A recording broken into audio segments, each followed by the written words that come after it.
Well, abortion has been a topic which has been prominent on our news feeds and TV screens in recent weeks, especially given a particular vote that was passed at government level. And it seems to be that today many people are identifying themselves as pro-choice. That is, they deem it morally acceptable to terminate a pregnancy. But why is it that there are a number of other people who are disturbed by this recent vote? Why is it that there are many other people who don't identify as pro-choice but rather pro-life?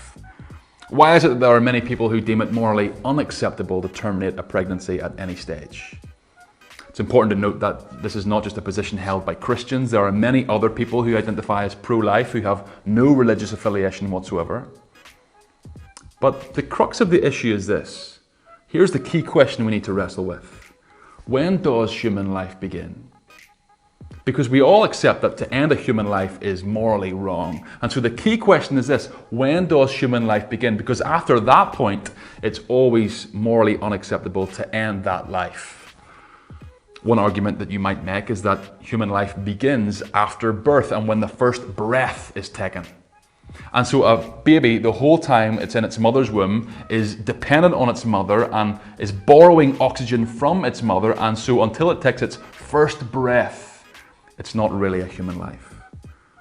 But the problem with that is, once you extend that logic to adults, we become somewhat inconsistent. Because there are many people who are born who are dependent on other people. The first few years of the baby's life, it's 100% dependent on its mother. People could be 20 years old, 30 years old, 40 years old and have a disability and be 100% dependent on someone else. In fact, as you get towards the end of your life, as you reach old age, once again, you become massively dependent on other people. And so we can't just say that because you're dependent on someone, it means you have been stripped of your humanity. You've been stripped of your value. That's totally inconsistent. Similarly, we can't just say because the baby in the womb is borrowing oxygen from its mother that it's somehow not a human. There are many people who have been born who have to borrow oxygen. Many people who were recently suffering from coronavirus, they borrowed oxygen as they struggled independently to draw breath. And so to say that the first breath is what constitutes human life is absurd. In fact, the only difference between a baby moments before it's born and moments after it's born is a number of inches of geography. You're either in the womb or outside the womb. And to dehumanize someone based on their geography is not something that we would usually deem morally acceptable. We would call that xenophobia. And so we can't say that life begins at the first breath. But perhaps you could draw it back a little bit and you could say, well, maybe life begins once the baby in the womb can feel pain. We don't know exactly when that is, perhaps a couple of months after conception.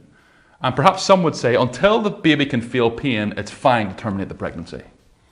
But again, the problem with that is that it's inconsistent to life after birth. It's not morally acceptable to end someone's life if they can't feel pain. If you slip something into their drink, if you kill them in their sleep, again, that would not be considered morally acceptable.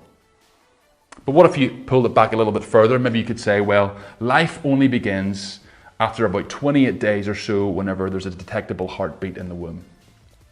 So it's the heartbeat which determines and constitutes human life.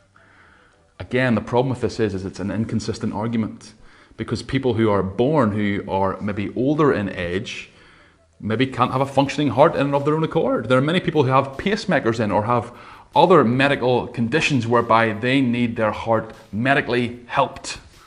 And so at that point, we cannot say that those people have no moral value.